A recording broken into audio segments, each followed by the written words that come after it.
매번 장로교에 오신 여러분들을 환영하며 축복합니다. 우리 아이들이 점점 많이 늘어나고 있어서요.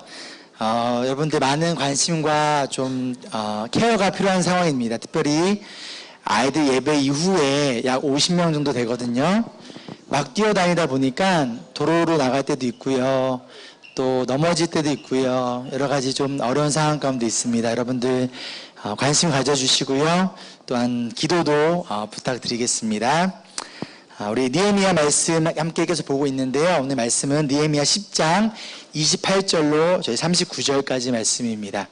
저희 교회는 한글은 세번역 버전을, 영어는 ESV 버전을 보고 있습니다. 한 절씩 돌아가면서 읽도록 하겠습니다. 느헤미야 10장 28절입니다. 이밖에 나머지 백성 곧 제사장과 레위 사람과 성전 문지기와 노래하는 사람과 성전 막일꾼과 주님의 율법을 따르려고 그 땅의 여러 백성과 인연을 끊은 모든 이들과 그 아내들과 그들의 아들 딸들과 알아들을 만한 지식이 있는 이들 모두가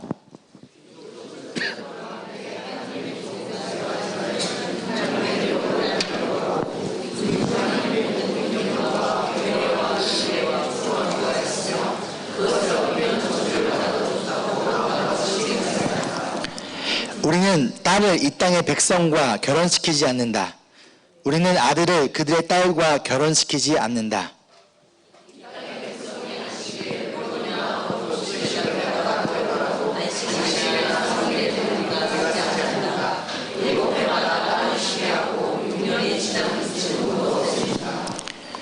우리는 다음과 같은 규례도 정하였다.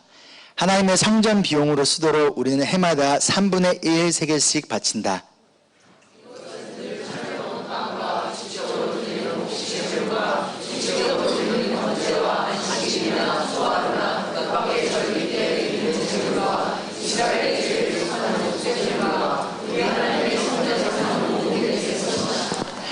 제사장이나 레위 사람이나 일반 백성을 가리지 않고 우리가 집안별로 주사위를 던져서 해마다 정한 때에 우리 하나님의 성전의 때 나무를 바칠 순서를 정한다.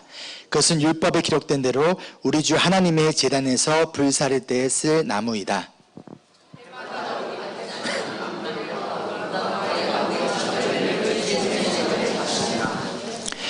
율법에 기록된 대로 우리의 맏아들과 가축의 첫 새끼 곧 처음 난 송아지와 새끼 양을 우리 하나님의 성전으로 가지고 가서 그 성전에서 우리 하나님을 섬기는 제사장들에게 바친다.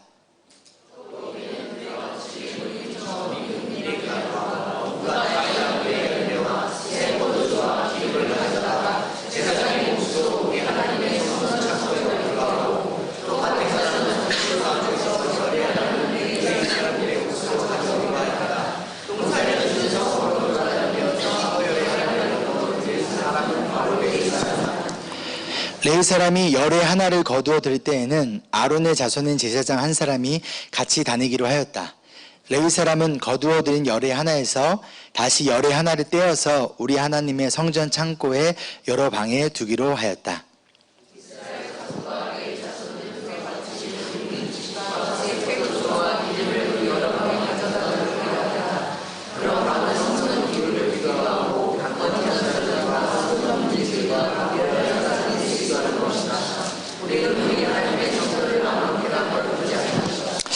아멘. 느헤미야 말씀을 통해서 저희가 보통 사람이라는 시리즈 말씀을 나누고 있고요.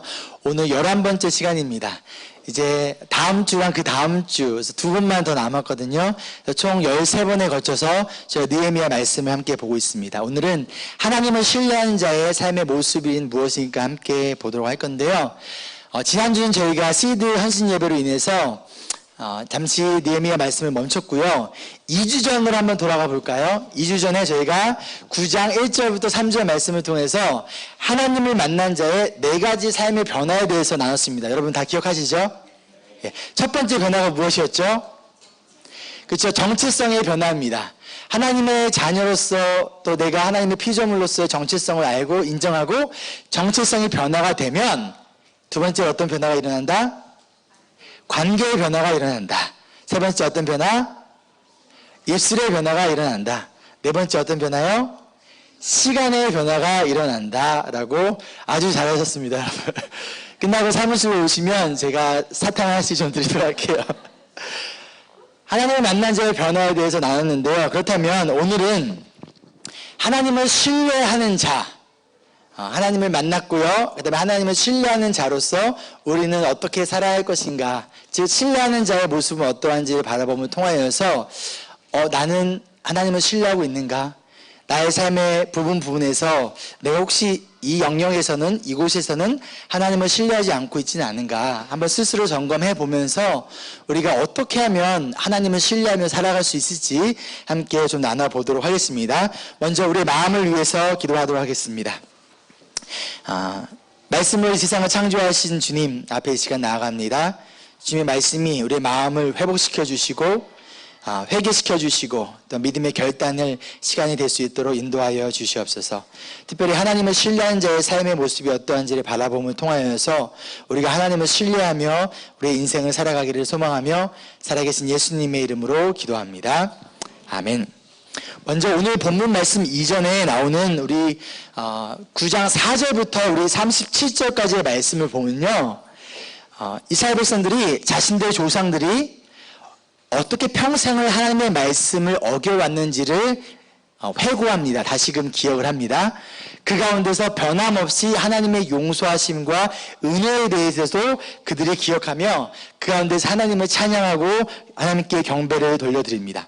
그 뒤에 9장 38절에 그들은 이제부터는 우리가 하나님만 신뢰하며 하나님의 말씀을 따르겠다라며 그들이 언약의 글을 쓰고요, 그곳에 지도자들과 레위인들과 제사장들이 그 위에 사인을 합니다.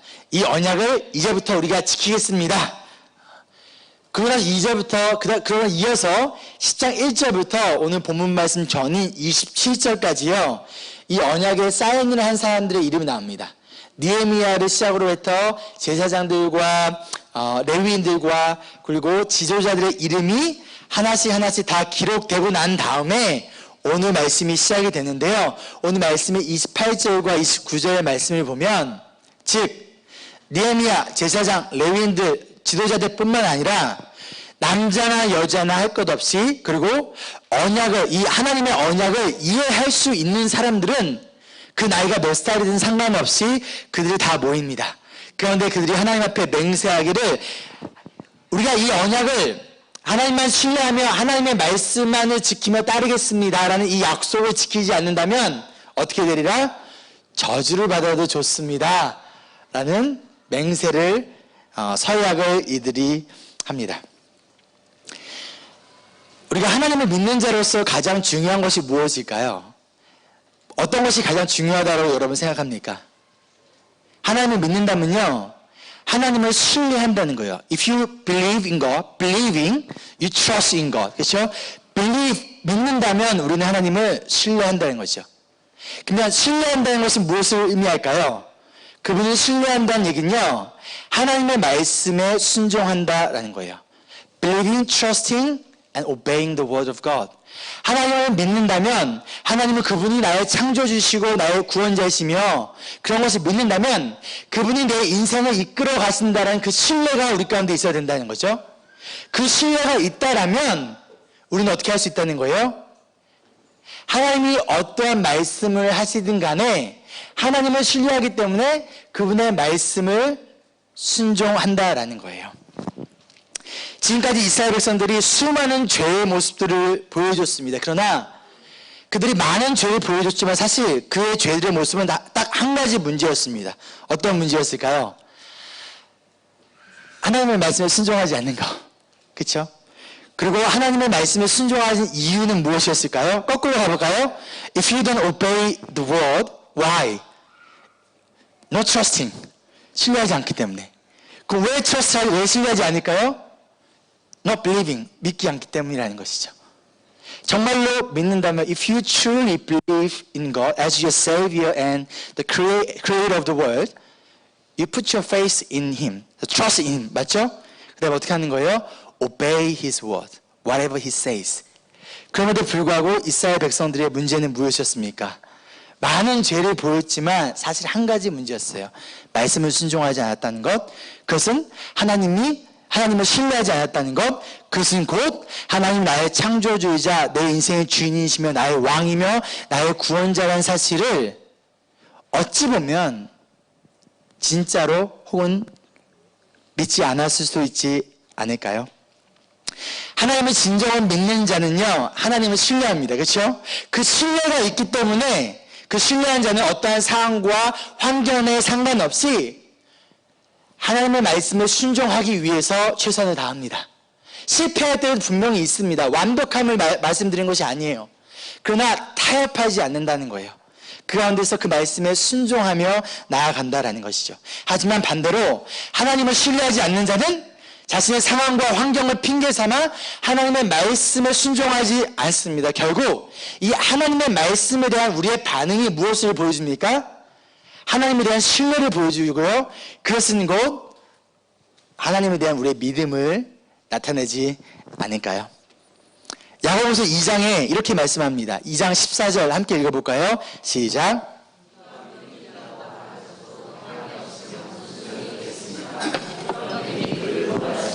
17절 이와 같이 믿음의 행함이 따르지 않으면 그 자체만으로는 죽은 것입니다.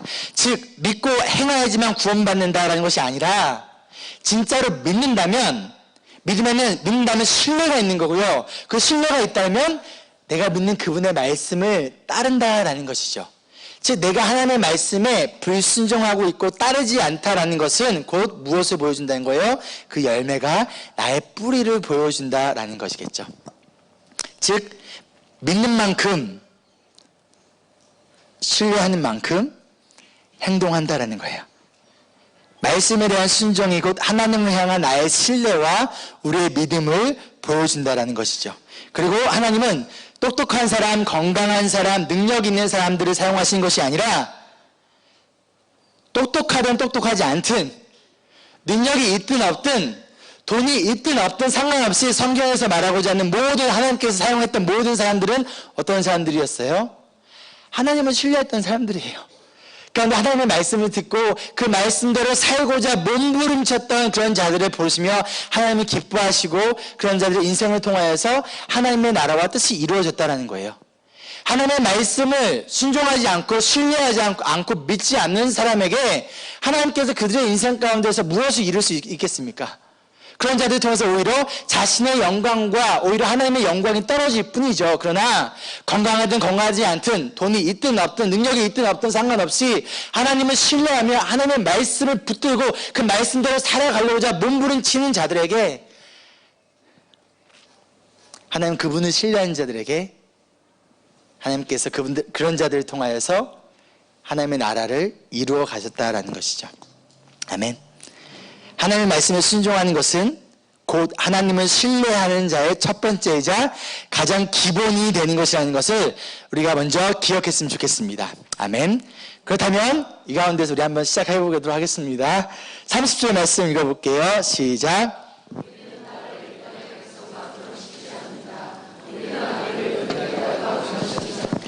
앞으로 하나님의 말씀에 순종하겠습니다. 이 언약을 지키지 않으면 저주를 받아 줬습니다 라고 맹세한 다음에 그들이 말한 첫 번째가 무엇이냐면 우리 자녀들을 이방 사람들과 즉 믿지 않는 자들과 결혼시키지 않겠습니다 라는 거예요. 이것은 가정에 대한 언약의 회복입니다. 그렇죠? 또한 이것이 담고 있는 굉장히 중요한 의미가 있습니다. 한번 괜찮으시다면 기분 나빠하지 마시고 주일학교에서 할 만한 질문을 좀 해볼게요. 우리 10계명의 첫 번째 계명이 무엇이죠? 자신있게 괜찮습니다. 10계명의 첫 번째 계명이 무엇이죠? 나 외에는 다른 신을 내게 두지 마라. 두 번째 계명이 무엇이죠? 나 외에는 다른 우상을 만들지도 섬기지도 절하지도 말라라는 두 번째 계명이 나옵니다. 이것이 하나님을 믿는 백성에게 있어서 가장 중요한 그리고 신앙과 삶의 기준이 되는 계명이라는 거예요. 하나님만이 나의 하나님이십니다. 나의 신이십니다. 하나님 외에 다른 것들은 내 인생에 없습니다. 그런데 이것이 1번과 2번이 무너지면 나머지 3, 4, 5, 6, 7, 8, 9, 10은 의미가 없어지는 거예요. 다 무너질 수밖에 없다는 거예요. 그런데 문제가 무엇이냐면 이스라엘 백성들이 믿지 않는 사람들과 이방 사람들과의 결혼을 통하여서 우상이 그들 가운데 들어왔고 그들이 하나님 플러스 다른 신들을 섬기기 시작했다는 거예요. 그런데 우상을 만들고 우상에 절하기 시작했다는 거예요. 하나님은 그것을 너무 잘 아셨습니다. 그래서 경고하셨고요. 그들에게 언약까지 맺으셨습니다. 출애굽기 34장 말씀이에요. 같이 읽어볼까요? 시작.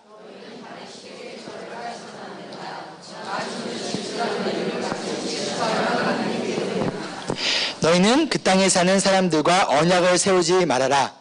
언약이라도 세웠다가 그들이 자기들의 신들을 음란하게 따르면 그들에게 제사를 드리면서 너희를 초대하면 너희가 그 초대를 거절하지 못하고 그리로 가서 그 재물을 먹지 않겠느냐. 또 너희가 너희 아들들을 그들의 딸들과 결혼시키면 그들의 딸들은 저희 신들을 음란하게 따르면서 너희의 아들들을 꾀어 자기들처럼 음란하게 그 신들을 따르게 만들 것이다 라고 하나님께서 이미 경고하셨다라는 거예요. 나 외에는 다른 신들 너에게 두게 하지 마. 그러고 나서 말씀하신 게 뭐예요? 너희 자녀들을 믿지 않는 자들과 결혼시키지 마라. 왜? 그것을 통하여서 무엇이 흔들린다는 거예요?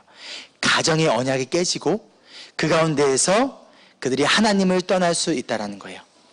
신명기 말씀에도 동일하게 말씀합니다. 같이 읽어볼게요. 시작.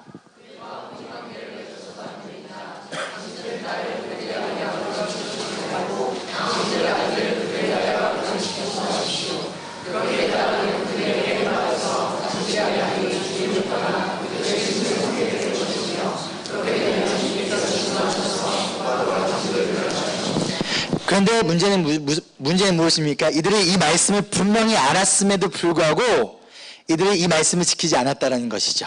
그리고 자신의 자녀들을 믿지 않는 자들과 결혼을 시켰고요. 그 가운데 하나님께 주셨던 가정, 특별히 가정에 세웠던 하나님의 언약이 깨어져 버렸다는 거예요.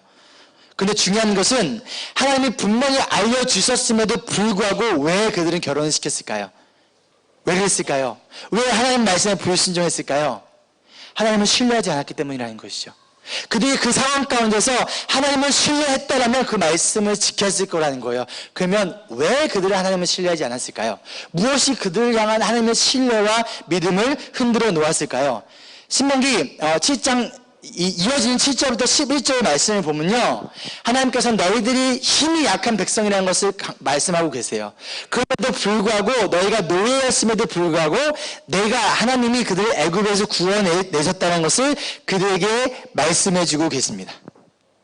애굽에서 노예였고요, 40년간 광야에서 떠돌이로 홈리스로 살던 이들이 가나안 땅에서 가장 빨리 정착하고 뿌리를 내릴 수 있는, 가장 빠르고 편한 삶을 살아갈 수 있는, 선택할 수 있는 것이 무엇이었을까요? 그들에게 있어서는 결혼이었어요. 하나님은 이스라엘 백성들에게 하나님을 신뢰하지 말고 그들을 애굽에서 구원하고 광야에서 먹이고 입히시고 보호하신 하나님만 바라보며 하나님만을 신뢰하기 원했지만, 광야 생활 가운데서 가나안 땅으로 들어가 화려한 문명과 문화 가운데서 그들은 자신들의 삶의 안정을 위해 당장 눈앞에 보이고 가장 빠른 방법들을 선택해 나아갔다라는 거예요. 그리고 도미노 현상처럼 하나가 무너지니 다른 계명들도, 말씀들도, 그리고 하나님에 대한 신뢰도 차례대로 무너지기 시작했다라는 것이죠. 그리고 지금 느헤미야 말씀에 나온 이스라엘 백성들의 상황도 마찬가지입니다. 이들은요, 바벨론 포로로 돌아왔습니다. 모든 것이 무너진 상황 가운데서 그들은 최선을 다해서 성벽과 성전을 재건하고 있었어요. 그들은 힘이 없었고요, 그들은 돈이 없었고요, 연약한 가운데 있었습니다. 어찌 보면 그들에게 있어서 가장 빨리 자신들의 삶이 안정이 되고 편안함을 찾을 수 있는 방법이 돈 많고 힘 있는 이방 사람들과 자녀들을 결혼시키는 것일 수 있었다는 거예요. 어찌 보면 그들에게 있어서 나의 상황을 해결할 수 있는, 나의 미래를 해결할 수 있는 편안하고 유일한 방법처럼 느껴질 수 있었을 것이라는 것이죠. 그러나 그들이 하나님께서 행하신 일들을 듣고 하나님에 대한 신뢰가 회복되자 어떻게 됩니까? 더 이상은 하나님의 말씀만 따르겠습니다라는 결단을 했다는 거예요. 그 가운데서 그들이 했던 믿음의 결단은 무엇입니까? 나에 대한 믿음의 결단이 아니라 누구에 대한 믿음의 결단일까요? 하나님에 대한 믿음의 결단인 거예요. 우리 앞서 말씀드렸다시피 9장 4절부터 37절까지 나오는 이스라엘 조상들의 죄의 반복과 불순종에 대한 이야기를 들었습니다. 그럼에도 불구하고 끊임없이 하나님께서 그들을 용서해 주시고 찾아해 주시고 베풀어 주신 은혜의 반복의 이야기를 들었다는 거예요. 그들이 깨달았던 건 무엇입니까? 아, 나에게 믿음을 둬서는 안 되는구나. 내가 지금 아무리 잘한다고 하더라도 나는 실패할 수밖에 없겠구나. 어디다 나의 믿음을 두자? 하나님께 나의 믿음을 두자. 변하지 않으시고 포기하지 않으시고 은혜의 하나님에 대해 눈을 두자. 어떤 일이 생깁니까? 하나님에 대한 신뢰가 회복이 되고, 그래서 어떤 일이 생깁니까? 좋습니다, 주님. 말씀을 순종하겠습니다. 내 삶의 안정과 평안을 위해서 내 가정의 언약을 깨뜨리지 않겠습니다. 내 자녀들을 하나님의 말씀대로 양육하며 우리 자녀들이 이방 사람들과 결혼시키지 않도록 하겠습니다. 나의 먹고 사는 문제 때문에 나의 믿음을 타협하지 않겠습니다. 왜? 하나님에 대한 신뢰가 회복되니 자연적으로 말씀에 대한 순종이 따라왔다라는 거죠. 즉, 하나님이 누구신지를 알고 그분이 행하신 일을 우리가 듣고 깨달았을 때 하나님에 대한 신뢰가 회복이 돼요. 그것은 우리의 믿음의 결단으로 이끌어간다라는 것이죠. 여러분 이해되시나요? 이해를 돕기 위해서 한 가지 말씀 볼게요. 믿음은 여러분 어디에서 나옵니까? 로마서 10장 17절 함께 읽을게요. 시작.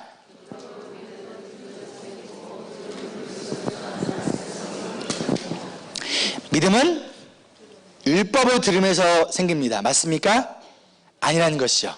믿음은 예수 그리스도를 전하는 말씀, 곧 예수 그리스도의 복음을 들을 때 어떻게 된다는 거예요? 우리 안에 믿음이 생긴다는 거예요. 근데 이 믿음은 그래, 나는 할 수 있어. 나는 충분히 그럴 만한 능력이 있어. 2019년 내가 지금까지 해온 것들을 봐봐. 나의 가정과 나의 사역과 내 삶을 봐봐. 그래, 나는 할 수 있어. 가 믿음이 아니라, 그래, 나는 할 수 없고 나는 또다시 실패하고 넘어지겠지.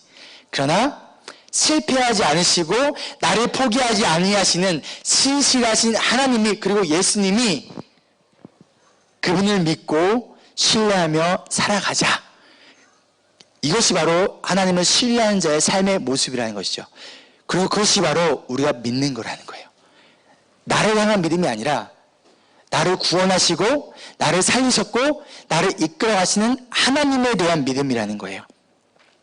그분에 대한 믿음이 있을 때 신뢰가 생깁니다. 그랬을 때 하나님의 말씀에 순종할 수 있다는 것이죠. 사랑하는 여러분, 지금 무엇을 그리고 누구를 의지하고 신뢰하며 살아가고 있습니까? 지금의 우리가 처해 있는, 여러분 앞에 있는, 또한 미래에 생각했을 때 여러분의 머리를 아프게 하는 수많은 고민과 상황들 가운데 어떠한 선택을 하고 계십니까? 또한 여러분에게 맡겨주신 여러분의 자녀들에게 우리는 어떠한 믿음의 모습을 보여주고 계십니까? 하나님께서 주신 가정이 말씀과 언약 안에 든든히 서 있습니까? 하나님을 신뢰하고 그분의 말씀에 우리가 순종하며 따라가고 있습니까?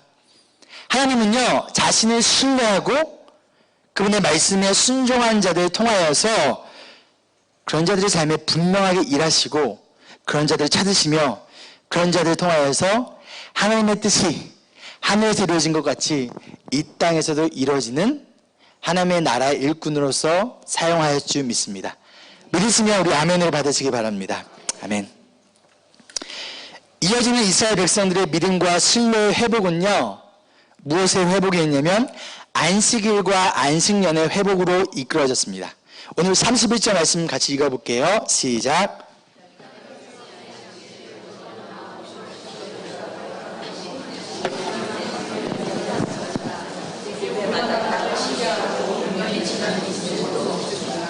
십계명의 네 번째 계명이 무엇이죠? 안식일을 기억하여 거룩하게 지켜라 라는 말씀입니다. 이들이 하나님에 대한 신뢰가 회복되자 하나님의 말씀에 순종하겠습니다. 우리 가정의 언약을 회복시키며 우리 자녀들이 또 우리 가정이 하나님의 말씀에 순종하며 하나님만을 우리의 신으로 믿고 섬기겠습니다. 그것을 공격하고 무너뜨리려고 하는 결혼과 다른 관계들은 끊겠습니다라는 결단을 합니다. 그 가운데서 이어지는 결단이 뭐예요? 하나님, 안식일과 안식년을 지키겠습니다 라고 이야기하고 있습니다. 출애굽기 23장 우리 10절부터 11절 말씀 같이 읽어볼게요. 큰 소리로 읽겠습니다. 시작.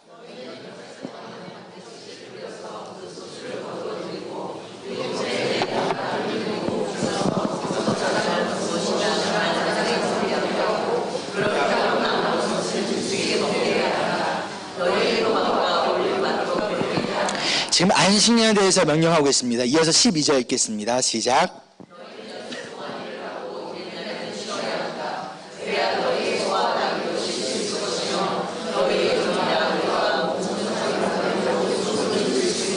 이어서 안식일에 대해서 설명을 하고 있습니다. 먼저 안식일에 대해서 여러분과 먼저 좀 나누려고 해요.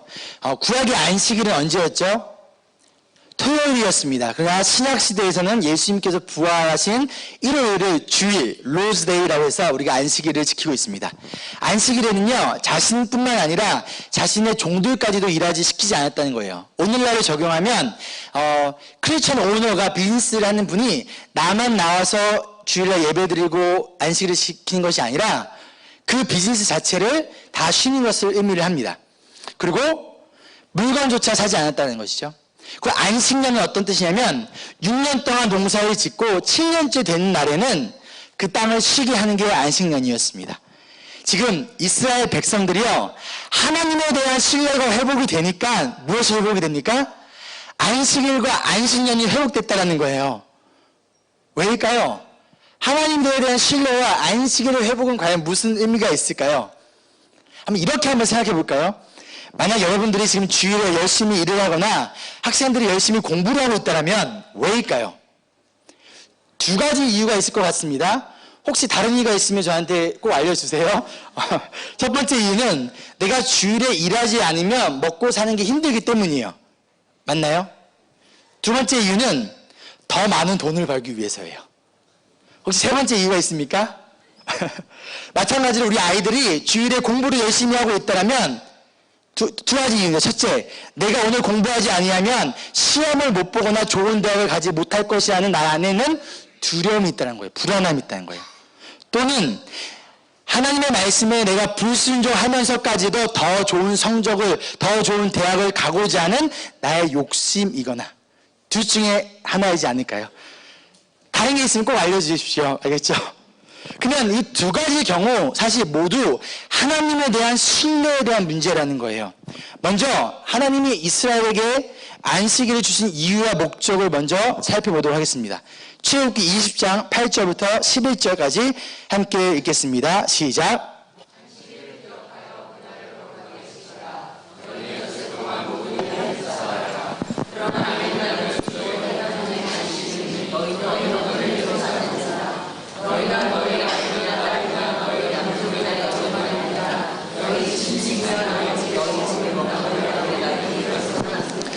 안식일을 기억하여 그날을 거룩하게 지키라 말씀하시면서 그 이유에 대해서 11절을 말씀해 주세요. 읽어볼게요. 시작.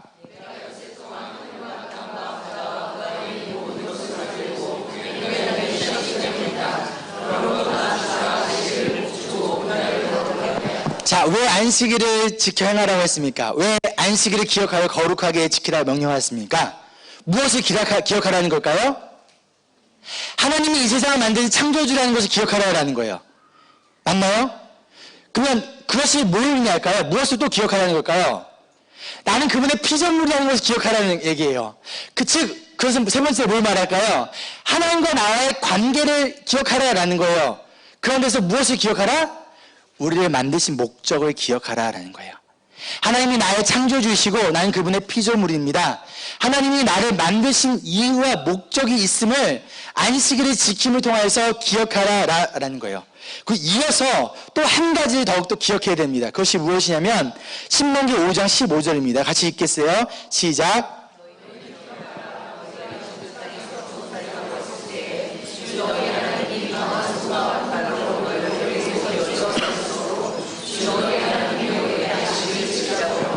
여기서는 왜 무엇을 기억하라? 하나님이 너희를 이집트에서 애굽에서 구원했다는 것을 기억, 즉 하나님이 나의 창조주라는 것을 기억할 뿐만 아니라 하나님이 나의 구원자라는 것을 기억하라라는 거예요. 그 신약시대에 살아가는 우리는 하나님이 우리의 창조주시며 하나님께서 예수 그리스도를 통하여서 우리를 구원하셨다는 것을 기억하고 기념하며 하나님이 우리를 창조하신 목적, 나아가 구원하신 목적을 다시금 일주일에 한 번씩 모여서 예배를 통해서 기억하며 감사하며 나아가는 날이 바로 오늘날의 안식일 곧 주일이라는 거예요.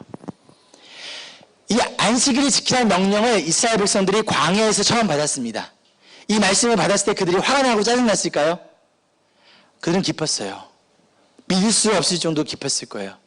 430년 동안 애굽에서 종살이로 노예로 살았습니다. 그들에게는 쉬는 날이 없이 일주일 동안 7일을 열심히 일했지만 그들에게 돌아오는 것은 아무것도 없었습니다. 그럼 그들에게 하나님이 내가 너의 창조주야, 내가 너의 구원자야, 다른 말로 내가 너를 만들었고 그럼 내가 너를 구원했어, 너는 나의 자녀고 나의 백성이야, 이제부터 하루 쉬어. 그날을 기억해. 내가 너의 창조주이고 구원자라는 것을. 얼마나 기뻤을까요? 얼마나 그날을 기쁘고 행복했을까요? 그렇죠?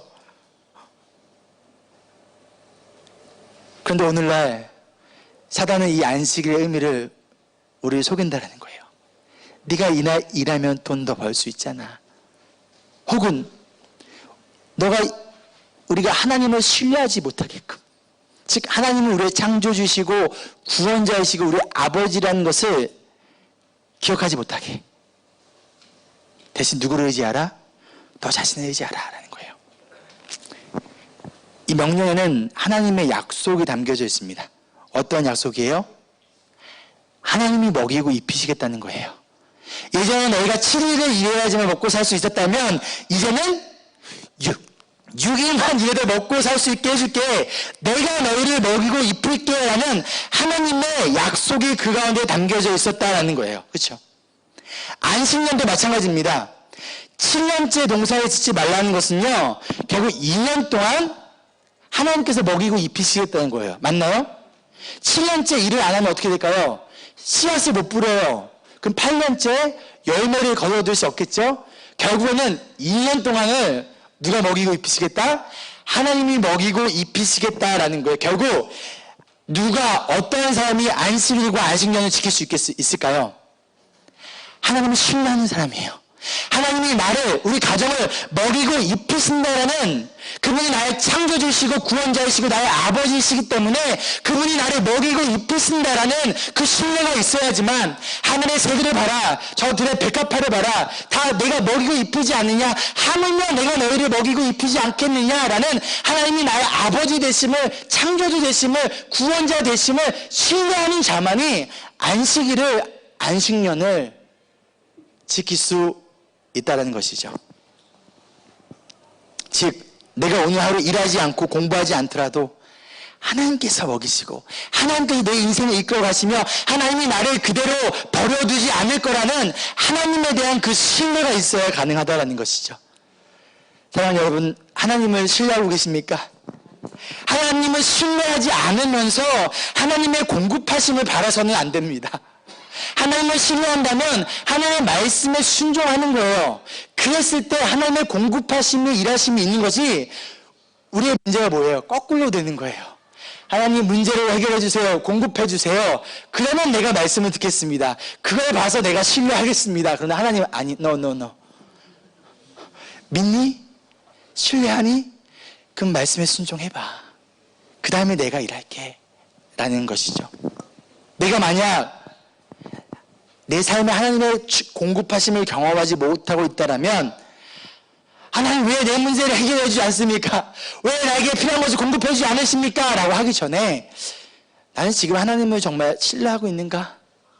그 신뢰 가운데 그분의 말씀을 순종하며 내가 믿음의 결단 가운데 나아가고 있는가? 한번 먼저 돌아보지는 않으시겠습니까?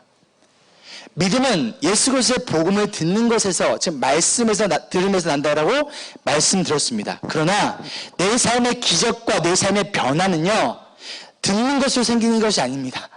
그 듣는 것을 신뢰하고 그 말씀에 순종하였을 때 하나님의 일하심이 우리 삶 가운데 생긴다는 것이죠. 내 삶에 지금 변화가 없다면, 내가 아직도 일과 공부의 노예로서 불안한 가운데 살아가고 있다면, 내가 진정 지금 하나님을 신뢰하고 있는지, 그분이 나의 창조주이시고 나의 구원자이시고 나의 아버지시라는 것을 신뢰하고 있는지 돌아보시며 그 신뢰 가운데 그분의 말씀을 순종하는 우리 모두가 되기를 간절히 소망합니다. 기억하십시오. 하나님을 믿고 신뢰하고 그 신뢰 가운데 그분의 말씀을 따르는 자에게 하나님은 분명하게 일하십니다.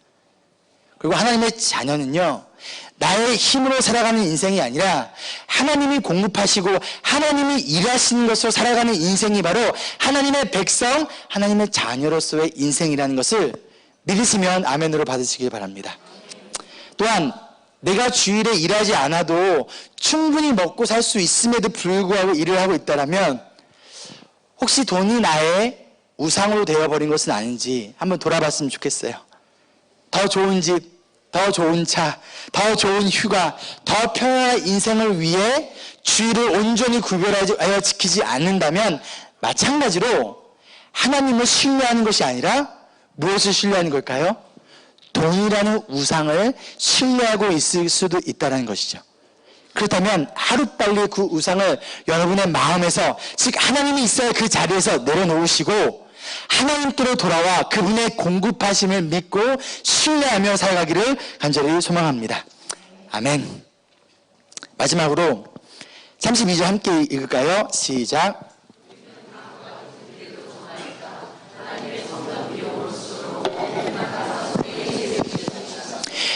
하나님을 향한 신뢰는요, 헌금의 회복 혹은 물질의 회복으로 이어집니다. 이제 하나님께서 나를 먹이시고 입히신다는 신뢰가 생긴 거예요. 맞나요? 맞습니까? 이들에게 있어서. 그러니까 어떻게 하는 거예요? 이제 물질의 자유로워지는 거예요. 그런 데서 하나님의 성전과 하나님의 나라를 위한 헌금의 회복으로 이어지고 있다는 거예요.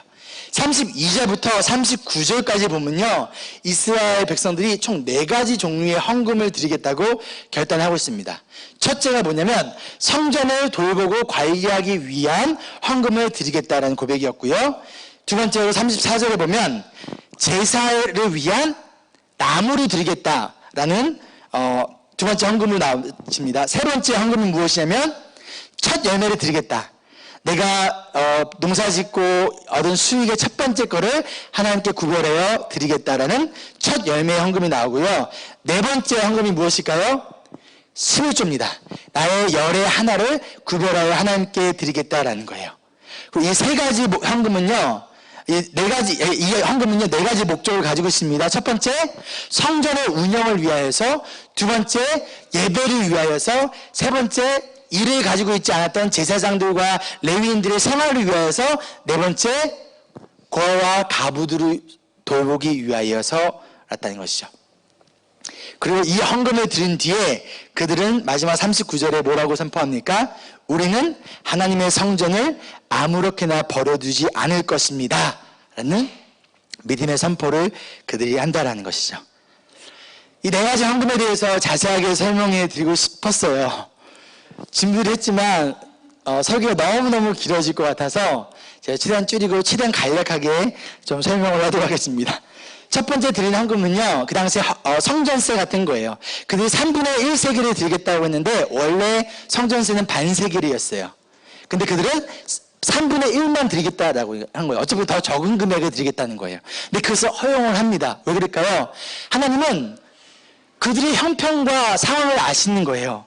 그들이 자신의 형편과 상황 가운데 할 수 있는 최선인 3분의 1세겔을 교회 운영을 위해서 드리겠습니다. 즉 누구에게 선택권을 준 거예요? 우리에게 줬다라는 거예요. 그리고 그 돈으로 어떻게 되는 거예요? 교회 운영과 사역을 위하여서 사용되어졌다라는 것이죠. 두 번째 드린 제사를 위한 나무는요, 짐승을 태우려면 무엇이 필요할까요? 나무가 필요합니다. 그런데 아무런 나무로 태워야 될까요? 아니요. 구별된 나무가 있었어요. 그 나무를 공급하겠다라는 거예요. 즉 오늘말로 하면 예배를 위한 헌물이 될 수도 있겠죠. 예를 들어서 키보드나 뭐 마이크나 예를 든다면, 혹은 지금 우리 찬양팀이 드럼을 위해서 기도하고 있습니다. 2,400불이 필요하대요. 열심히 웹사이트 보면서 캔베라 가봤다가 어디가 싼가 보면서 기도하고 있는 가운데 있어요. 하나님, 드럼이 필요합니다.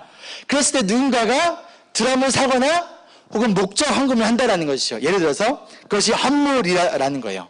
세 번째 드린 첫 예물은 무엇이냐면 내가 가진 수확의 첫 번째 거를 하나님께 드리는 거예요.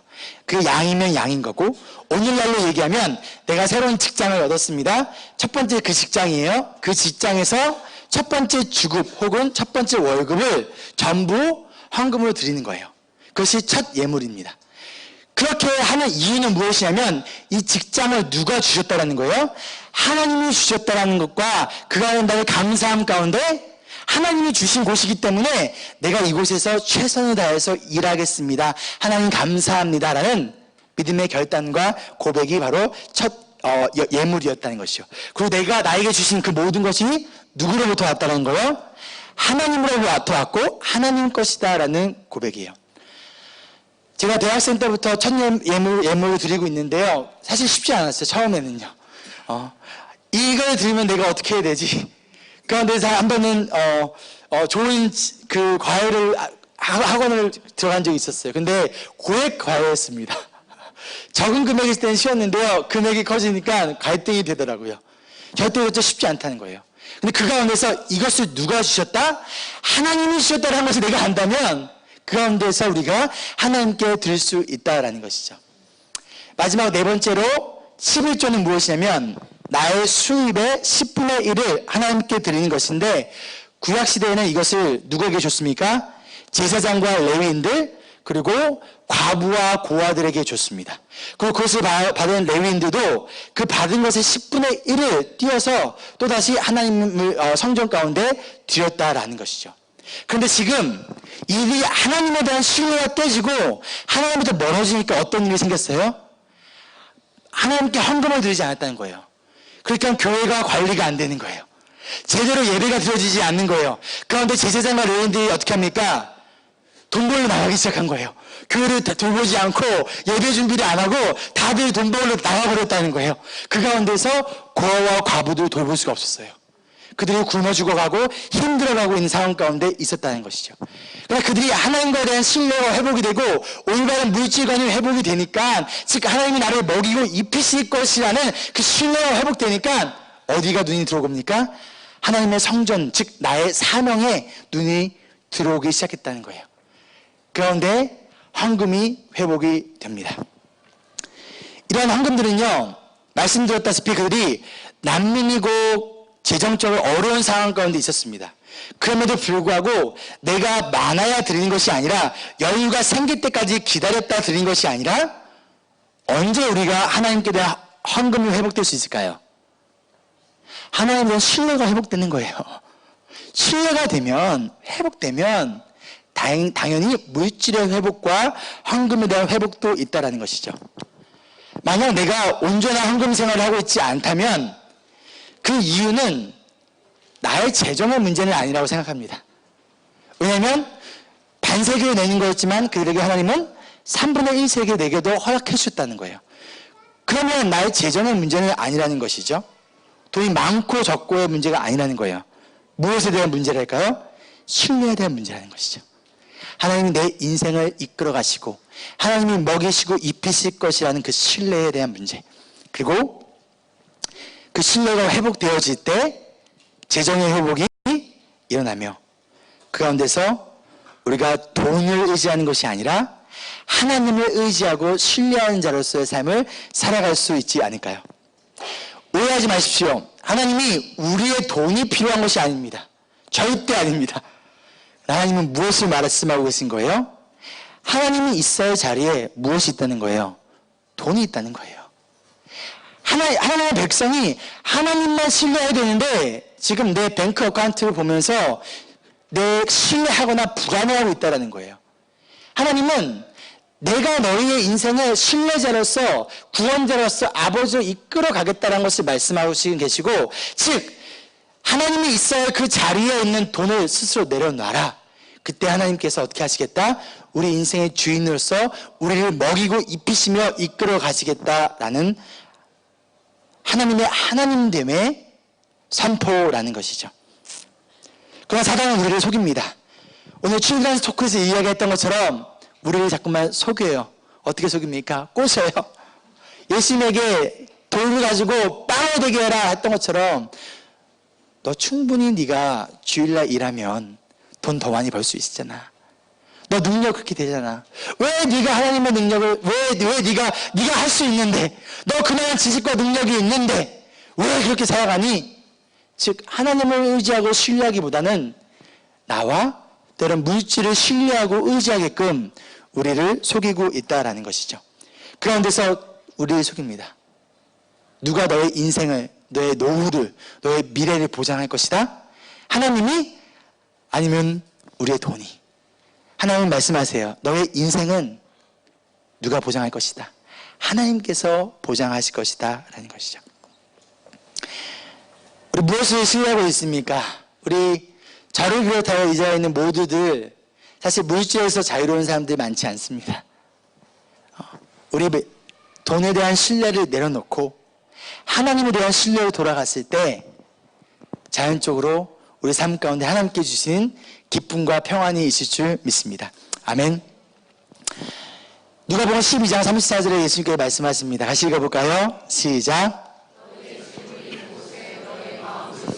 한번 돌아봤으면 좋겠어요. 나의 마음이 과연 어디 있을까? 자동차에 있나? 집에 있습니까? 마이어에 있습니까?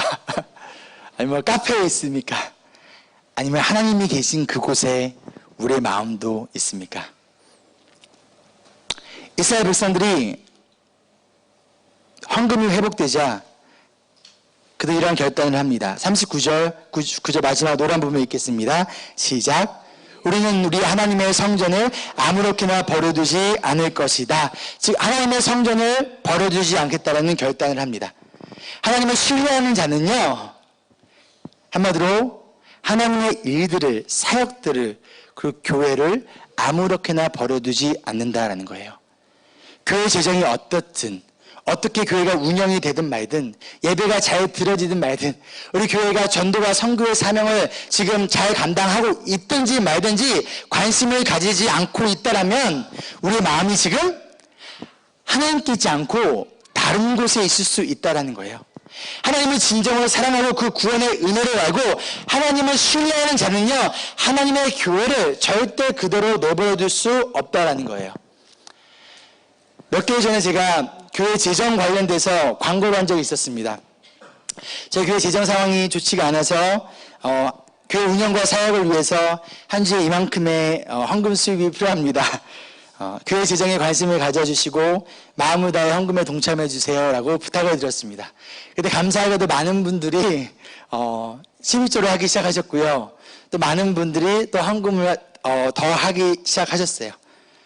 그런데 사실 그런 광고를 하기 전까지 쉽지 않았습니다. 왜냐면 저희 교회 성도님들이 다들 제가 알기로는 다들 어려운 재정적인 상황 속에서 정말 빠듯하게 살아가신다는 걸 내가 알기 때문에, 또 이분들이 어떻게 해서 돈을 벌고 있다는 것을 내가 알기 때문에 몸이 아픈데도 불구하고 일할 수밖에 없는 상황 가운데서 돈 벌고 계신 분들이 많다는 것을 내가 너무 잘 알기 때문에 사실 쉽지 않았습니다. 그러나 교회가 운영이 되어지고 우리에게 맡겨진 사역과 사명을 감당하기 위해서는 또한 담임 목사로서 저의 역할이 있기에 여러분에게 교회 운영에 대해 관심을 부탁을 드렸습니다. 이런 생각이 들었어요. 혹시 믿음이 연약하고 부족한 누군가가 시험에 들지는 않을까 염려했지만 제가 그것이 전부 다 쓸데없는 걱정이라는 것을 곧 깨달았습니다. 저에게 출석한 지 1년도 되지 않은 성도님이 저에게 이런 말씀하신 거예요. 목사님, 교회 재정이 어렵다는 광고를 보고 이런 생각이 들었습니다. 순간 제 마음이 어땠을까요? 철렁했습니다. 근데 이어서 이런 말씀을 하셨어요. 이런 광고를 하시기까지 목사님이 얼마나 고민하시고 마음 고생하셨을까 생각하니까 마음이 너무 아프고 힘들었어요. 저희 가정 재정상이 사실 좋지가 않아요. 이런 일 때문에 여유롭지가 않습니다. 그러나 저희가 최선을 다해서 동참할게요. 힘내세요 목사님이라고 그 세 가족분이 이런 말씀을 해주셨어요. 참 마음이 위로가 되고 힘이 되었습니다. 그리고 기쁘고 감사했어요. 무엇에 대한 기쁨과 감사였습니까? 우리 교회 성도님들이 교회를 생각하고 있구나. 그런 믿음이 있구나. 왜 목사님이 헌금하라고 하냐고 불만한 것이 아니라 목사님의 마음이 얼마나 힘드실까 걱정하면서 나의 주어진 상황 가운데서 어떻게든 최선을 다해서 하나님의 교회를 또 하나님의 나라를 위해 걱정하고 기도하며 동참하는 여러분들이 계셔서 굉장히 마음이 든든하고 행복했습니다. 이 자리를 빌어서 진심으로 감사드립니다. 사랑하는 여러분, 하나님의 자녀로서 구원받은 주님의 백성으로서 우리 물질이 아니라 돈이 아니라 하나님을 신뢰하지 않으시겠습니까? 우리의 마음을 세상이 아닌 하나님께 두지 않으시겠습니까? 우리 함께 하나님의 나라와 의를 구하며 살아가지 않으시겠습니까? 하나님의 성전을 아무렇게나 버려두지 않겠다는 이 믿음의 결단이나 이스라엘 백성들처럼 우리도 하나님의 교회를 아무렇게나 버려두지 않겠다라는 믿음의 결단 가운데 하나님을 신뢰하고 이 땅에 하나님의 나라를 꿈꾸며 함께 동참하지 않으시겠습니까? 아멘. 말씀을 마치며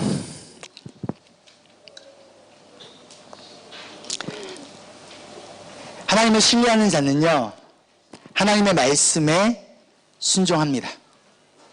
그리고 하나님을 신뢰한 자는요, 나의 자녀를, 우리 가정을 말씀으로 양육하며 이끕니다. 하나님을 신뢰하는 자는요, 또한 상황에 타협하지 않습니다. 하나님을 신뢰하는 자는요, 나의 주의를, 안식일을 온전히 지킵니다. 하나님을 신뢰하는 자는요, 나의 인생을 돈에 맡기지 않습니다. 하나님을 신뢰하는 자는요, 나의 인생을 하나님께 맡깁니다. 그리고 하나님을 신뢰하는 자들은요, 하나님의 교회를 무관심한 채 버려두지 않습니다. 오늘 이스라엘 백성들이 이러한 맹세를 했지만 얼마 지나지 않아서 예전의 모습으로 금방 돌아가 버려요. 이들은 이 언약을 깨트립니다. 너무 금방 깨트립니다. 그러나 하나님은 그 약속을, 언약을 지키셨다는 거예요. 그들은 깨트렸고 우리는 깨트렸지만 하나님은 그 약속을 깨트리지 않으셔서 이들을, 그리고 우리를 구원하기 위해 자신의 하나뿐인 아들 예수 그리스도를 이 땅에 보내시고 예수님의 피로써 우리를 구원하셨다라는 것이죠. 혹시 여러분의 처한 상황 가운데 하나님을 신뢰하기 어렵습니까? 하나님을 신뢰할 만한 증거를 요구하고 있습니까? 하나님, 이 문제가 해결되면 내가 하나님을 신뢰하겠습니다.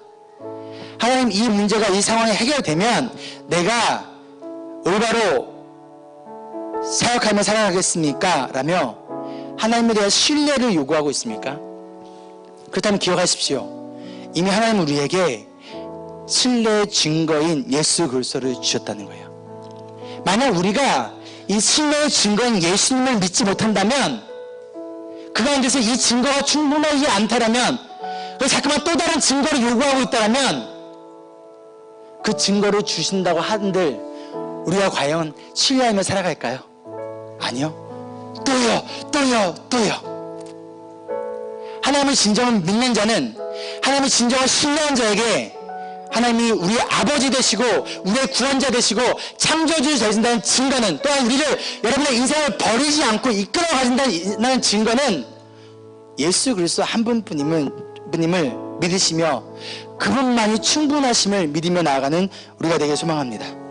이 언약을, 율법을 온전히 지킬 수 없는 저와 여러분, 우리를 위해서 하나님의 뜻에 따라 우리를 악한 세대에서 구원하기 위하여 이 땅에 오신 예수님, 그리고 십자가에서 죽으심으로 우리를 구원하신 예수님.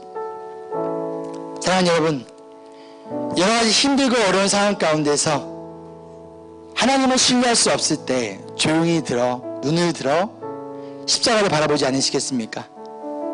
십자가에 여러분을 향한 하나님의 사랑이 있습니다.